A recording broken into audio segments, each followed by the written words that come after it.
We have had safety advisory group here in Birmingham, along with West Midlands Police, analyse the information they have. Clearly, they're not going to disclose that to the public. This is something which has happened over a few months, not a decision taken lightly, and they have deemed this match as high risk, and they've made their position clear. I support the West Midlands Police. I support that independent, impartial board of experts. The Prime Minister and other parliamentarians don't, and they shouldn't actually get involved in operational matters to start off with. If the Prime Minister, though, is to ensure the protection of people across the country, is it not right that the Prime Minister gets involved in matters such as this? Well, I mean, I've got two very strong views on this. The first is one of safety of not just residents, local businesses, fans and staff that work here at the ground. But I've also got a moral argument. We've banned teams from Russia, for example, because of their involvement in Ukraine. Here, I firmly believe that we should have that moral equivalence. The banning of Maccabi Tel Aviv would send a strong signal to a nation that's responsible for a genocide. This is two separate situations, though, is it not, with respect? You're talking now about safety and security and an independent advisory group making a decision over the course of months. And now you're bringing in the point of a moral equivalence and the point of the war and the point of Russia and Ukraine. That's not what was originally your original first point. So there's two elements to play. Well, my petition... there are two elements, and I've made that very clear throughout, that A, it's in relation to the safety, that's prime, as far as I'm concerned. The second is the moral argument.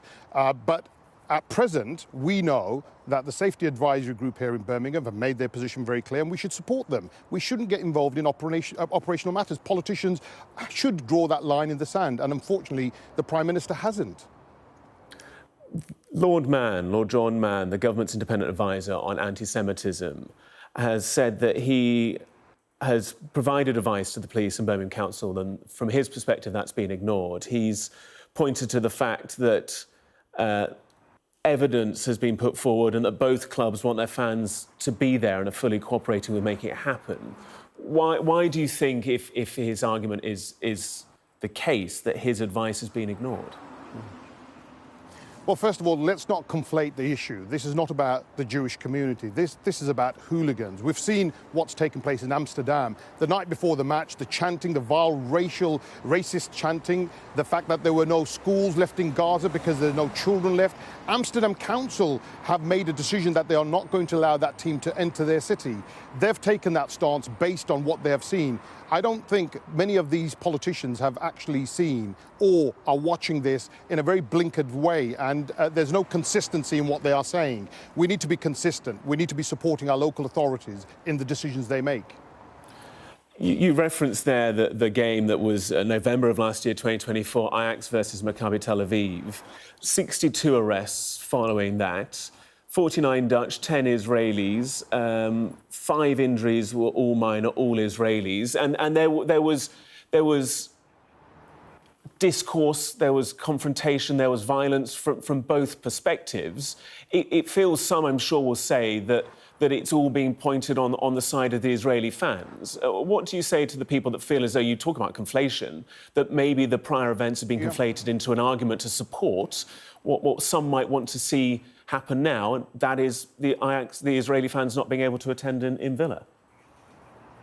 Well, let's just put context in relation to that match, because I think we haven't had a proper contextual story in relation to that. The night before the match began, we saw Maccabi fans tear down flags. We saw them destroy property. We've learnt about private eye drivers that were attacked. And then we saw what took place on the following day. Now, I'm not saying that there wasn't any vile attacks by residents that live in Amsterdam.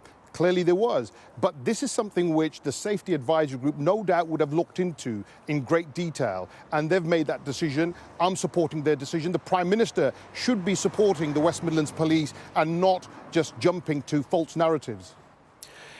There is a long-held process for events where police forces need additional resources, to call for mutual aid, mutual assistance.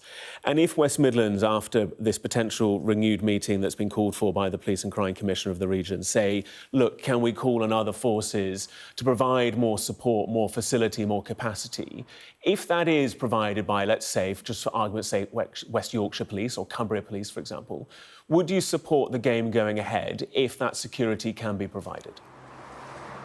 No, I wouldn't. And I've given you my moral position, where we have had more than 800 athletes massacred in Gaza, more than 350 footballers, Mr. Salami, a 41-year-old professional footballer, killed whilst he was waiting for food. I think there's a moral argument, and that's why I obviously take in consideration the advice of the experts here, but I've got that moral stance where I feel that they shouldn't be allowed to play in international competitions. For anybody looking to the future, Birmingham expected to host matches at Euro 28 when the UK holds the tournament. Will this decision impact the processes that take place to hold those matches? Because if we can't convince teams that they can be safe now, can we do that in 2028 in Birmingham? This is, as I say, it's an operational matter. The advisory committee deals with case-by-case scenarios. If they have deemed this match as high risk, one which they will find extremely challenging to police, that's a decision they've made. I suspect it's unlikely with other teams. They've just seen the violence of Maccabi Tel Aviv fans in Amsterdam, and I think that goes to a long part of their decision-making process. Joining us live in Birmingham, independent MP for Birmingham Perry Barr, Ayoub Khan. Good to have you with us. Thank you.